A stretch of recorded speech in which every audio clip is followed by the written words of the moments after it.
Hello, જાગૃત આવાજમાં તમારું સ્વાગત છે. માનું નથી ચિંતન અખાણી. હવે આ વિડીયો તો જ જોજો જો હું આમાં જે તમને ઇન્ફોર્મેશન આપવા જઈ રહ્યો છું, આમાં હું જે તમને ઇન્સ્ટ્રક્શન આપવા જઈ રહ્યો છું બેટા, એ તમારે ફોલો કરવી હોય તો જ આ તમારા માટે વિડીયો છે. અને હું તમને સાચું કહું ને તો હું જે ઇન્સ્ટ્રક્શન આપું છું ને એવરી યર દરેક સ્ટુડન્ટ્સને આ ઇન્સ્ટ્રક્શન આપું છું જ્યારે લોકો એન્જિનિયરિંગમાં એડમિશન લેતા હોય ત્યારે માત્ર 5% સ્ટુડન્ટ્સ આ ઇન્સ્ટ્રક્શનને ફોલો કરતા હોય છે. 95% સ્ટુડન્ટ્સ આ ઇન્સ્ટ્રક્શન ભૂલી જાય છે. તમારે શું કરવું છે તમારી ઉપર ડિપેન્ડ કરે છે. મારી જવાબદારી છે કે તમને હું આ વસ્તુ કહું. કરવું ના કરવું તમારી ઉપર છે. કરશો તો જબરજસ્ત ફાયદો થશે અને શોર્ટ ટાઈમમાં તમારું ચોઇસ ફિલિંગ સ્ટાર્ટ થવાનું છે. હું તમને એવી 100 ચોઇસીસ આપવાનો છું. ઓનલાઈન 100 ચોઇસીસ આપવાનો છું. એના માટે જો તમારે વોટ્સએપ ગ્રુપમાં જોડાવાનું બાકી હોય તો ડિસ્ક્રિપ્શન બોક્સમાં લિંક છે, એમાં જોડાઈ શકો છો. ત્યાં આપણે ઝૂમ વેબિનાર પણ કરીશું અને એમાં ચોઇસ ફિલિંગ કેવી રીતે કરવી અને લાઈવ આખું તમને બતાવવાનો છું. તો આ બધું ધ્યાનથી સમજજો, જેના કારણે તમને લોકોને ફાયદો થશે. હવે તમે ટાઇટલ તો જે છે બેટા જોઈ લીધું છે કે ઓછા પર્સન્ટાઇલ હોય તો શું કરવું. બીકોઝ ઓબ્વિયસ છે કે જ્યારે કોઈ રેસ હોય તો કોઈ ફર્સ્ટ આવશે, કોઈ સેકન્ડ આવશે, કોઈ થર્ડ આવશે, કોઈ લાસ્ટ આવશે. બટ એનો મતલબ એવો નથી કે તમારું કરિયર બરબાદ થઈ ગયું છે.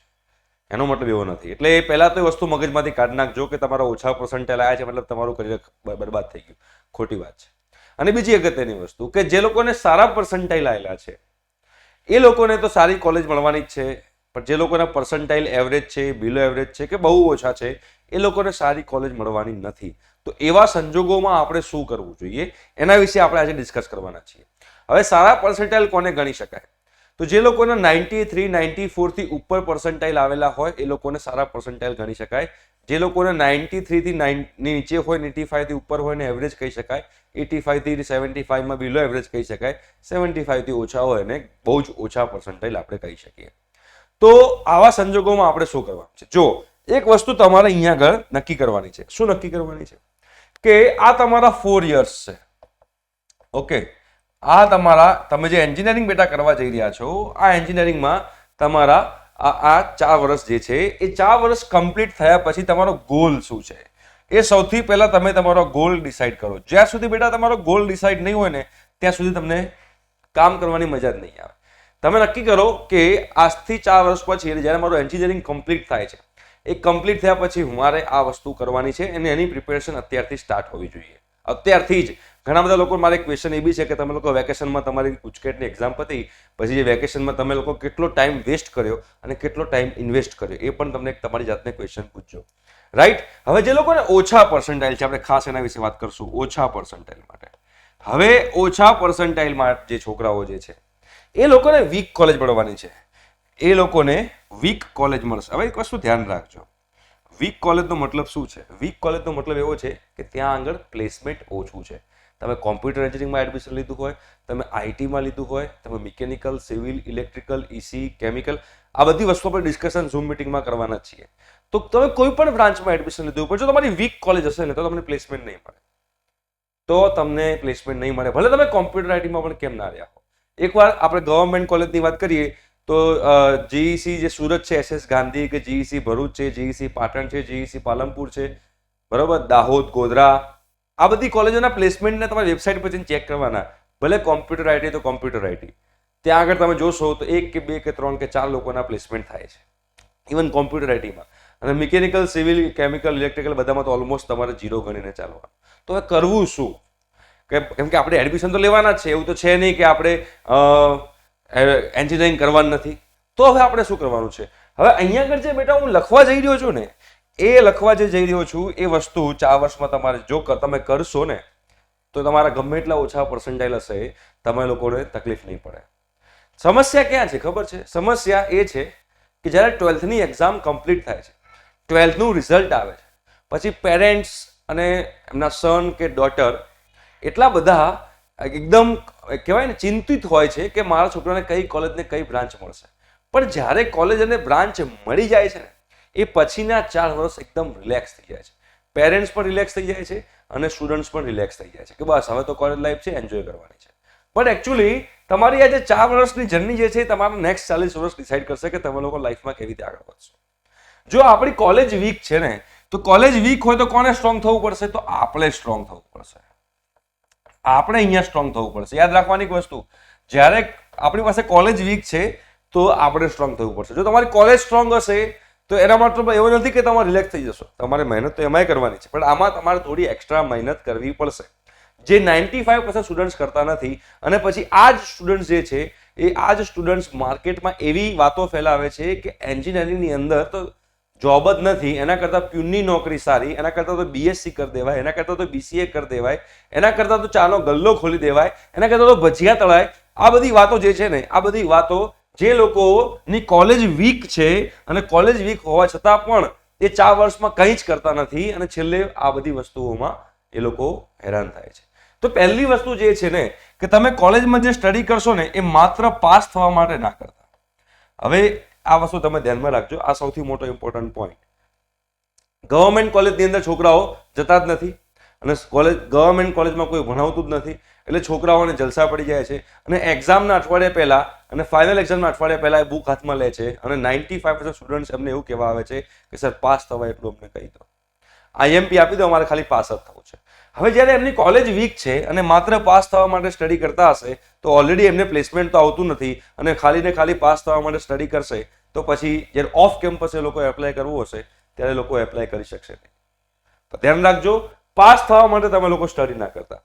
એસાઇનમેન્ટ જે છે ને, એસાઇનમેન્ટ ઘણા બધા લોકો કહેશે કે સર એસાઇનમેન્ટ જે છે ને એ એસાઇનમેન્ટમાં તકલીફ પડે છે, અમારે લાસ્ટ મોમેન્ટે બહુ બધું લખવાનું આપે છે.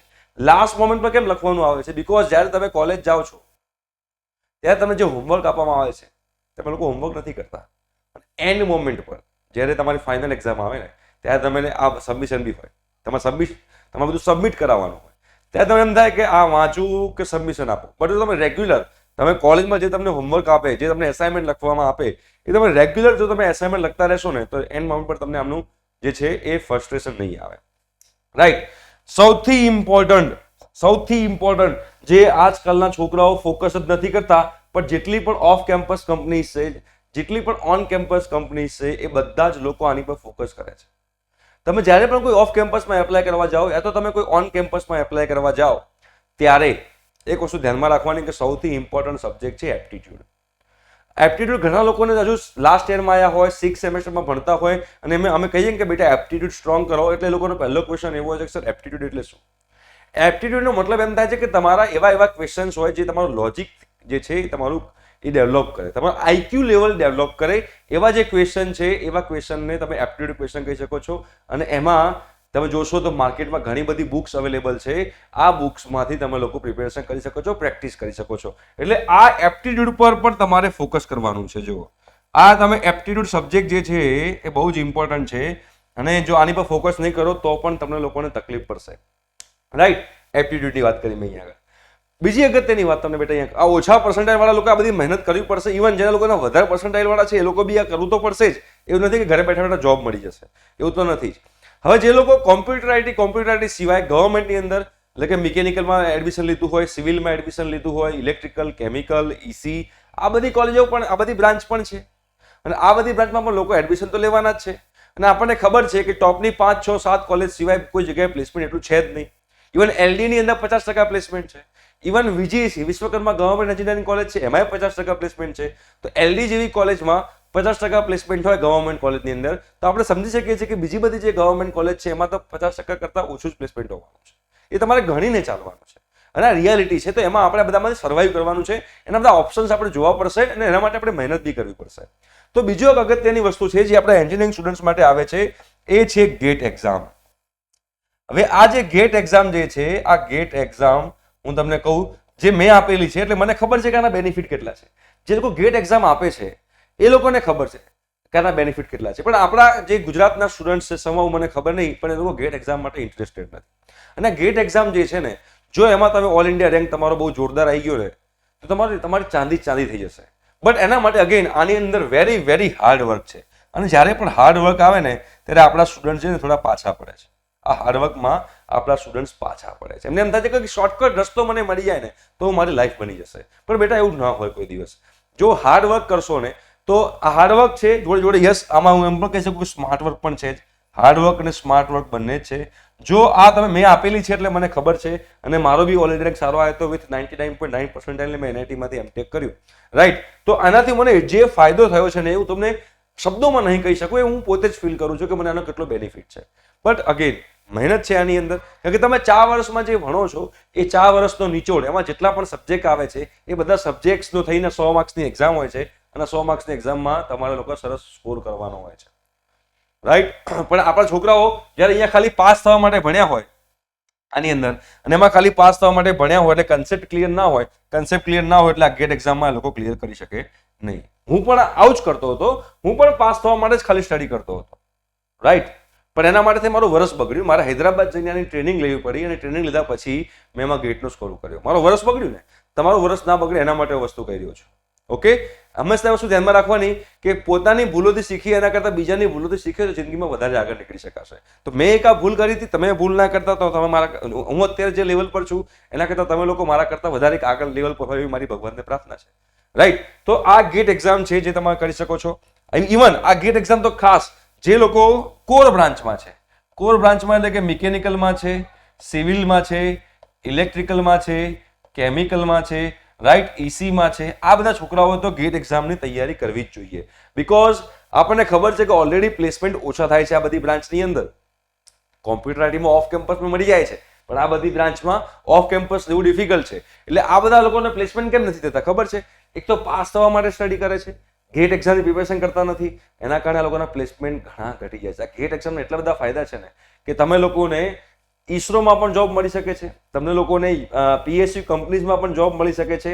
અને ઇવન તમે જો ગેટ સારો સ્કોર કરેલો હોય ને, તમારા ગેટમાં સારા માર્ક્સ હોય ને, તમે કોઈ પણ કંપનીમાં એપ્લાય કરો છો ને, અને તેમાં તમારી રિઝ્યુમી જે હોય એ રિઝ્યુમીમાં તમે ખાલી ગેટ સ્કોર લખો ને કે સર મારા ગેટમાં આટલા માર્ક્સ હતા, મારો ઓલ ઇન્ડિયા રેન્ક આ હતો, એનાથી પણ કંપનીવાળા ઇમ્પ્રેસ થાય કે આ છોકરો ટેકનિકલી સ્ટ્રોંગ છે, ટેકનિકલી સાઉન્ડ છે, તો આને એકવાર આપણે ચાન્સ આપી જોઈએ. બટ આપણી પાસે કોઈ પ્રૂફ જ ના હોય તો પછી આપણે શું કરીશું, રાઈટ. તો ગેટ એક્ઝામ જે છે એ તમે લોકોએ ખાસ તમારે પર ફોકસ કરવું જોઈએ. જે લોકોને ઓછા પર્સન્ટાઇલ છે એ લોકોની વાત કરી રહ્યો છું. બીજી એક એક્ઝામ છે એસએસસી જેઈ, જે કહેવાય છે એસએસસી જેઈ. એસએસસી જેઈ નો જે મતલબ થાય છે બેટા કે staff selection committee junior engineer. આ પણ એક સેન્ટ્રલ લેવલની એક્ઝામ છે, ઇન્ડિયન ગવર્મેન્ટની છે. આ એક્ઝામમાં પણ આપણા ઇન્ડિયાના ઘણા બધા લોકો આની અંદર એપેર થતા હોય છે.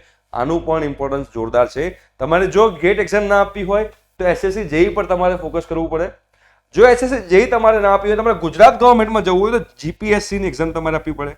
પણ આમાંથી તમારે કઈ વસ્તુ સિલેક્ટ કરવી પડશે બેટા. ખાલી ને ખાલી કોલેજ પર બેસી જશો તો તમને લોકોને કશું જ નહીં મળે, અને તમારે 4 વર્ષ પછી કંઈ ને કંઈ જોબ માટે ફરવું પડશે. તમે બેકારી તમને લાગશે, અનએમ્પ્લોયમેન્ટ લાગશે. પણ જો તમે આ બધી વસ્તુમાં લાગેલા હશો ને તો તમને કોઈ દિવસ અનએમ્પ્લોયમેન્ટની ફિલિંગ જ નહીં આવે, રાઈટ. એન્જિનિયરિંગ કરવાના ફાયદા છે બધા. આ બધામાં ખાલી એન્જિનિયરિંગ સ્ટુડન્ટ્સ જ જઈ શકે છે, રાઈટ. એટલે તમે બીસીએ કે બીએસસી કે બીકોમ કે બીબીએ કરી દઉં કે પછી બીજી કોઈ હોટલ મેનેજમેન્ટ કરી નાખું, એના કરતાં આ બધી વસ્તુઓ જે છે ને એ બહુ ક્રુશિયલ ને બહુ કહેવાય ને કે ખાલી ને ખાલી એક જ લોકો કરી શકે જે છે એન્જિનિયર્સ. તો આ જીપીએસસી એક્ઝામ પર તમે લોકો આપી શકો છો. જીપીએસસીમાં એન્જિનિયર સિવાય બી બીજા લોકો પણ એક્ઝામ આપી શકે છે. પણ જીપીએસસીમાં 2 ટાઈપની જોબ આવે, ટેક અને નોન ટેક.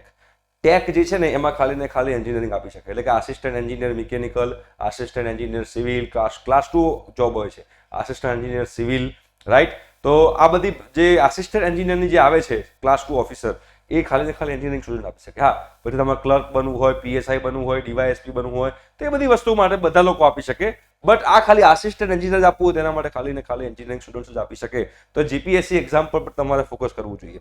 જો જીપીએસસી એક્ઝામ પર ફોકસ ના કરવું હોય તો તમે કેટ એક્ઝામ પર ફોકસ કરી શકો છો. તમને ક્યારેક એવું લાગે કે ભાઈ હું તો ટેકનિકલ ફિલ્ડનો માણસ જ નથી અને એમબીએ કરી લેવું હોય, પણ એમબીએ અગેન જેવી રીતે ગેટ એક્ઝામ છે ને એવી રીતે આ કેટ એક્ઝામ છે. જો એમબીએ કરવું કે એમટેક કરવું તો ખરું તો બેસ્ટ કોલેજમાંથી કરવું. અહીંયા આગળ આપણા ગુજરાતમાં ઘણી બધી યુનિવર્સિટીઝ એવી છે કે વિધાઉટ કેટ તમને એમબીએમાં એડમિશન આપશે. આપણા ગુજરાતમાં ઘણી બધી યુનિવર્સિટી છે કે વિધાઉટ ગેટ તમને લોકોને એમટેકમાં એડમિશન આપશે, પણ એની પછી માર્કેટમાં અગેન વેલ્યુ નહીં હોય. અને જો તમારે ઇન્વેસ્ટ કન્ટિન્યુ કરવું હોય તો તમે કરી શકો છો, પણ પછી પાછળથી પાછા ઇન્વેસ્ટ ક્વેશ્ચન ઉભો રહેશે કે જોબ નથી. એટલે કરવું તો બેસ્ટ કરવું, બેસ્ટ કોલેજમાંથી કરવું. તમારા ઓલરેડી ઓછા પર્સન્ટાઇલ છે અને ઓછા પર્સન્ટાઇલના કારણે તમને લોકોને કોલેજ વીક મળી છે, અને ગેટ આપીને કે કેટ આપીને અગેન તમે એમાં ગેટ આપ્યા વગર કે કેટ આપ્યા વગર અગેન તમે માસ્ટર્સ માટે બી વીક કોલેજ લઈ રહ્યા છો તો એનો કોઈ મતલબ નથી. ના કરતા માસ્ટર્સ ના કરતા મહેરબાની કરીને હાથ જોડું છું. બાકી અગેન તમારા જે કરિયરમાં જે જોબનો ક્વેશ્ચન છે આવીને એનો ઊભો જ રહેશે. યાદ રાખજો કે આપણે એટલી મહેનત કરવાની છે 4 વર્ષમાં કે જોબને સામેથી આવવું પડે કે બેટા તું અહીં જા મારી જાય નોકરી કર, પણ એ ક્યારે થશે જ્યારે આપણે કાબિલ બનશું, આપણે લોકો નોલેજેબલ બનશું ને આપણે બહુ મહેનત કરશું ત્યારે. તો આ કેટ એક્ઝામ જે છે તમે એની પણ પ્રિપેરેશન કરી શકો છો અને તમે MBA કરી શકો છો. અગેન જે આપણી ઇન્ડિયાની ટોપ 20 યુનિવર્સિટીઝ છે MBA માટેની, એમાંથી જ MBA કરવાનું. આલતુ ફાલતુ કોલેજોમાંથી કે આલતુ ફાલતુ યુનિવર્સિટીઝમાંથી MBA નહીં કરવાનું.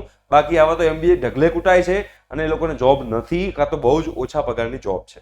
તમારે એવું કરવું છે તો એકવાર ધ્યાનથી જોઈ લેજો, રાઈટ. એના સિવાય જો આ નથી કરવું, તમારે દેશની સેવા કરવી છે કે તમારે એકદમ હાઈ લેવલ પર જવું છે, તો બીજી એક એક્ઝામ છે જે ટફેસ્ટ એક્ઝામ કહેવાય આપણી ઇન્ડિયાની, જેને UPSC એક્ઝામ કહેવાય છે, રાઈટ. UPSC એમાં તમારે IAS બનવું હોય, IPS બનવું હોય, IFS બનવું હોય, તો આ બધી જગ્યાએ તમારે જવું હોય તો તમારે UPSC ની એક્ઝામ આપવી પડે. આ બધી જે મેં લખ્યું છે એ બધામાં ટફેસ્ટ એક્ઝામ કઈ કહેવાય? ટફેસ્ટ એક્ઝામ જે છે એ UPSC એક્ઝામ કહેવાશે, રાઈટ. પણ મહેનત કરવાની, મહેનત કરો તો કશું અવેલેબલ નથી. મહેનત માટે એક વસ્તુ તમને કહીશ કે તમારા મમ્મી પપ્પા આખા દિવસમાં જેટલા કલાક મહેનત કરે છે એટલા કલાક તમે મહેનત કરો ને તો બધી એક્ઝામ તમારા માટે ઇઝી છે. આ તમે ખાલી એક વસ્તુ પકડી રાખજો, પપ્પા જોબ પર જાય એટલે આપણે ભણવા બેસવાનું, પપ્પા જોબથી પાછા આવે એટલે આપણે ભણવામાંથી ઊભા થઈ જાવ. That's it. બીજું આપણે કંઈ જ નહીં કરવાનું. પપ્પાને કહેવાનું પપ્પા તમે કેટલા કલાક મહેનત કરી, કાં તો મમ્મીને કહેવાનું. હાઉસવાઈફ હોય ને, હાઉસવાઈફ એનું કામ સૌથી ટફ છે, તો મમ્મીને બી પૂછવાનું મમ્મી તું દિવસમાં કેટલા કલાક મહેનત કરે છે, કેટલા કલાક હું મહેનત કરીશ ભણવામાં, અને પછી જોઈએ કે આપણે રિઝલ્ટ આવે છે કે નથી આવતો, રાઈટ. તો આ GPSC, CAT, UPSC, SSC, JEE, GATE આ બધી વસ્તુઓ તમારે કરવી જોઈએ આ 4 વર્ષની અંદર. કોઈ એક વસ્તુ ડિસાઈડ કરો, કોઈ એક વસ્તુ, બધામાં હાથ નાખવાની જરૂર નથી. કાં તો તમે GATE પર ડિસાઈડ કરો, કાં તો આ, કાં તો આ, કાં તો આ, કાં તો આ બધું કશું જ નથી કરવું, આ કશું જ નથી કરવું, તો શું કરશો? તો હવે એના માટે પછી તમારે બધી સ્કિલ્સ પર ફોકસ કરવું પડે. Now what is the meaning of skills? સ્કિલ્સનો મતલબ એમ છે કે તમે ફોર એક્ઝામ્પલ તમે કોઈ પણ બ્રાન્ચમાં છો, ફોર એક્ઝામ્પલ તમે કોમ્પ્યુટર એન્જિનિયરિંગમાં છો યા ITમાં છો, તમે ECમાં છો, તમે મિકેનિકલમાં છો, તમે સિવિલમાં છો, બરોબર છે, તમે લોકો ઇલેક્ટ્રિકલમાં છો કે તમે કેમિકલમાં છો, કોઈ પણ બ્રાન્ચમાં હો બેટા, દરેક બ્રાન્ચમાં હવે ટેકનોલોજી આવી ગઈ છે અને દરેક બ્રાન્ચમાં ટેકનોલોજી આવી ગઈ હોય, દરેક બ્રાન્ચને લગતા અલગ અલગ સોફ્ટવેર્સ ને અલગ અલગ વસ્તુઓ માર્કેટમાં અવેલેબલ છે. ફોર એક્ઝામ્પલ કોમ્પ્યુટર ITમાં તમે હો, તમારે આમાંથી મેં જે કીધું કશું જ નથી કરવું, તો કોડિંગ શીખો. હા, કોડિંગ શીખો, કોડિંગ શીખો, જે તમને કોલેજમાંથી એટલું શીખવા નહીં મળે, બહારથી શીખો કોડિંગ. ECમાં હો તો ECને લગતા સોફ્ટવેર છે શીખો. તમે લોકો મિકેનિકલમાં હો, સિવિલમાં હો, ઇલેક્ટ્રિકલમાં હો, કેમિકલમાં હો, તો આ બધી બ્રાન્ચમાં જે તમારા સોફ્ટવેર થતા, ફોર એક્ઝામ્પલ હું મિકેનિકલનો છું તો સોલિડ વર્ક્સ છે, રાઈટ, AutoCAD છે, આ બધા ANSYS છે, અબાકસ છે, આ બધા સોફ્ટવેર છે જે મિકેનિકલમાં યુઝ થતા હોય છે, તો આ શીખો. અને ઇવન બીજી વસ્તુ કે આ બધી બ્રાન્ચમાં, કોઈ પણ બ્રાન્ચ હોય, આ બધી બ્રાન્ચમાં તમે કોઈ પણ ઇન્ડસ્ટ્રીમાં જોબ કરશો તો એક સૌથી ઇમ્પોર્ટન્ટ લેંગ્વેજ જે પાયથન લેંગ્વેજ છે બધી જગ્યાએ યુઝ થાય છે. પાયથન લેંગ્વેજ છે બધી ફિલ્ડમાં યુઝ થાય છે, તો આ લેંગ્વેજ શીખો. તો આ જ બધી વસ્તુ તમે બનાવીને તમારી રિઝ્યુમે તમે સ્ટ્રોંગ બનાવો. તો આ સ્ટ્રોંગ બનાવવાને કારણે શું થશે કે તમે જ્યારે કોઈ કંપનીમાં એપ્લાય કરશો તો લોકોને ખબર પડશે કે છોકરો ભલે કોલેજ વીક છે પણ એને એની જાતને તૈયાર કર્યો છે. અને આ તૈયાર કરશો ને તો એક વસ્તુ યાદ રાખજો કે તમને જે અનએમ્પ્લોયમેન્ટ છે ને એ અનએમ્પ્લોયમેન્ટ નામની વસ્તુ તમારા લાઈફમાં આવશે જ નહીં, એની ગેરંટી આપું છું. બટ એક વસ્તુ યાદ રાખજો કે આ 4 વર્ષમાં મેં જે કીધું ને એ કરવાનું છે અને આજથી જ કરવાનું છે. અહીંયા સુધી કોઈ વિડીયો જોયો હોય ને તો કમેન્ટ કરજો સર હું આજથી જ સ્ટાર્ટ કરીશ. બાકી તમારી ઈચ્છા છે, કરિયર તમારું છે. મેં તમને બધા રસ્તા બતાવ્યા બેટા, હવે રસ્તો તમારે ચૂઝ કરવાનો છે. હું તમને કંઈ પકડીને ખેંચી લઈ જવાનો નથી. જ્યાં સુધી અંદરથી આગ નહીં લાગે ને ત્યાં સુધી તમને લોકોને આ બધી વસ્તુ વેસ્ટ લાગશે, વેસ્ટ ઓફ ટાઈમ લાગશે. અને જે લોકો તમારા સિનિયર છે તમને પૂછો કે આમાંથી કોણ કઈ વસ્તુ તૈયારી કરે છે, 95% લોકો આ બધું નથી કરતા. અને પછી આપણે એન્જિનિયરિંગને ગાળો આપીએ છીએ કે જોબ નથી ને આ નથી ને તે નથી. 12માં ઓછું રિઝલ્ટ આવ્યું છે, એકવાર ઠોકર વાગી છે, પછી 4 વર્ષ કમ્પ્લીટ થશે અને 4 વર્ષ કમ્પ્લીટ થશે ને ફરીથી પછી ઠોકર વગાડવી છે. શું આ વસ્તુ યોગ્ય છે? કમેન્ટ કરો સર બીજી વાર ઠોકર નહીં વાગવા દઉં, હું મહેનત કરીશ 4 વર્ષ અને કરિયર બનાવીશ. બાકી તમારું કરિયર, તમારી લાઈફ, તમારા મમ્મી પપ્પા પણ તમારી જોડે નહીં હોય આજથી 20 વર્ષ પછી બેટા. તમે સારું કરશો, તમે સારું કરિયર બનાવશો, તમે સારા પૈસા કમાશો તો ફાયદો તમને જ છે. તમે પૈસા કમાઈને મને બી નથી આપવા આવવાના, રાઈટ? તો તમારી ઈચ્છા, તમારે શું કરવું હોય. Thank you so much, bye bye.